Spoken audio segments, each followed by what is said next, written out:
Hello everyone, welcome back to my channel moments with Mona. আপনারা কেমন আছেন? আশা করি আপনারা সবাই ভালো আছেন। তো আমি আমার লাস্ট ব্লগে দেখিয়েছিলাম যে আমরা গেছিলাম কলেজ স্ট্রিট, তারপরে গেছিলাম শ্রীলেদার্স, আর আপনাদেরকে বলেছিলাম যে আমি পার্ট 2 ভিডিও নিয়ে আসবো, কারণ শ্রীলেদার থেকে বেরিয়ে আমরা আরও 2 জায়গায় গেছিলাম। তো আজকে সেই ব্লগটা নিয়ে চলে এলাম, পার্ট 2 ব্লগটা নিয়ে। তো আপনারা পুরো ব্লগটা দেখবেন, আশা করি আপনাদের ভালো লাগবে। তো চলুন আজকের এই ব্লগটা শুরু করা যাক।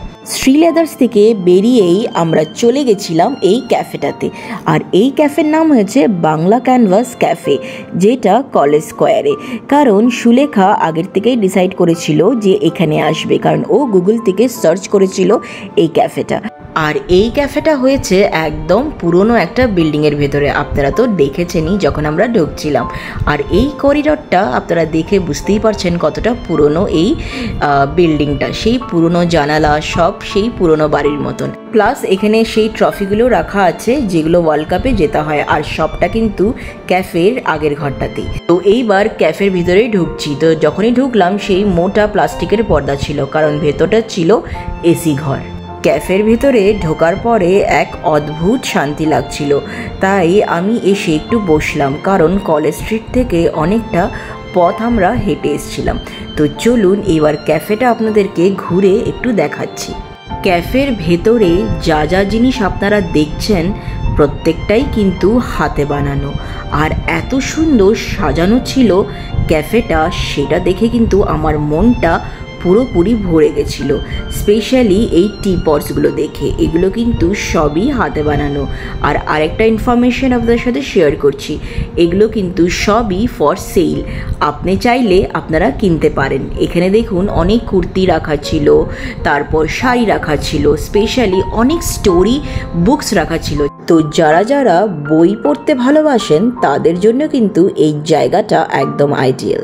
আর এই বেতের ঝাড়বাতিগুলো দেখে আমার দারুণ লাগলো কিন্তু।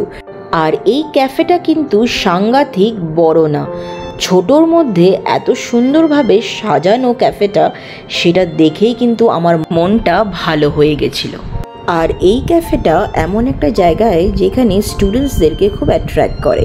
শুধু স্টুডেন্টস না, এখানে যারাই কলেজ স্ট্রিটে আসে বই কিনতে ইয়া কোনো কাজে, এই ক্যাফেতে এলে কিন্তু ওদের মনটা এমনি ভালো হয়ে যাবে।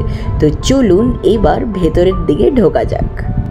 আর এই জায়গাটাও আমার ভীষণ ভালো লেগেছে, খুব সুন্দরভাবে এই ছোট্ট জায়গাটাকেও সাজিয়েছে। আর এই পুরো জায়গাটাতে কিন্তু এসি নেই, বাইরের ঘরটাতে এসি আছে আর এখানে এসি নেই। যারা যারা এসিতে বসতে ভালোবাসে তারা বাইরেও বসতে পারে, আর ভালোবাসে না তারা এখানেও বসতে পারে।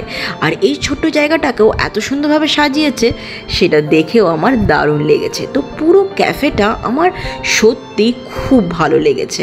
তারপর ক্যাফেতে যখন এসছি কিছু তো খেতে হবে, তো মেনুটা যখন খুলেছি দামগুলো ওকে ছিল, বলবো না যে খুব কম ছিল আবার খুব বেশিও ছিল না, মডারেট ছিল। তো আপনারা পজ করে দেখে নিতে পারেন কি কি আছে। তো আমরা অর্ডার করে নিয়েছিলাম ব্লু লাগুন আর লস্যি।